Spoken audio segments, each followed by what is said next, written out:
এই যে কচি কচি মেয়েরা, ছোট ছোট মেয়েরা যারা বিয়ে করার জন্য লাফাইতেছো, এসো এসো এগিয়ে এসো, তোমাদেরকে লাইভ দেখাই। দেখো এটা কি জানো, সুন্নি। এই যে দেখো রান্না চলতেছে, সেই সকাল 9টা থেকে রান্না চলতেছে। সকালে ব্রেকফাস্ট, লাঞ্চ, এরপরে তোমার রাতেরটা বাকি আছে, রাত তো বাদই দিলাম।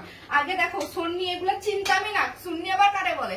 আর পেঁয়াজ, এগুলার গন্ধে মনে করো আমি যদি অন্য রুমে থাকি, ওই রুম থেকে চোখে পানি আসে। আর এখন এই পেঁয়াজ রসুন এগুলা এনে ঘুমাইতে হয়, রাতে ঘুমানোর সময় পেঁয়াজ রসুন পাশেই রাখি, কারণ সকালে উঠে তো কাটতে হবে, এগুলা নিয়ে তো আবার রান্না বান্না চড়াইতে হবে।